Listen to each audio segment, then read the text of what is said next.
নাই নাই নাই শুনতে শুনতে আমরা খুবই ক্লান্ত।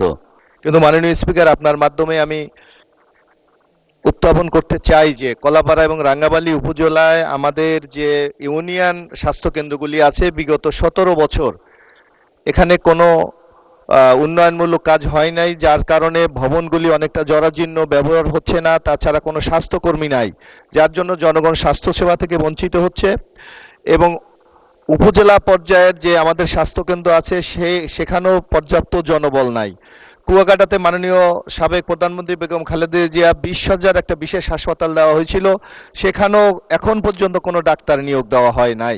সিলভার টিপ কন্ট্যাক্টে তৈরি নিরাপদ ও নান্দনিক ক্লিক সুইচ নির্ভরতা জীবন জুড়ে। যার কারণে স্বাস্থ্যকেন্দ্রটি চালু করা যাচ্ছে না।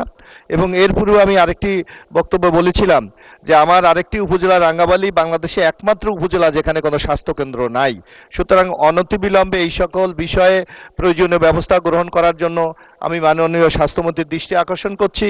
এবং জনবলের কারণে মানুষ স্বাস্থ্যসেবা থেকে বঞ্চিত হচ্ছে, অতি দ্রুত সেখানে যাতে জনবল নিয়োগ দেওয়া হয় তার জন্য আমি দৃষ্টি আকর্ষণ করছি। আপনাকে ধন্যবাদ।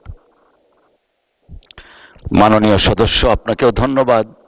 ইউ আর প্রিভিলেজড, আপনি আপনার কনস্টিটিউয়েন্সি সম্পর্কে বলতে পারছেন, আমি পারছি না। আমাদের এখানে একই অবস্থা, 36 জন ডক্টরের মধ্যে মাত্র 14 জন আছে আমার একটা উপজেলায়। অ্যাম্বুলেন্স আছে, ড্রাইভার নেই। এরকম নাই নাই নাই শুনতে শুনতে আমরা খুবই ক্লান্ত। এনিওয়ে, ধন্যবাদ।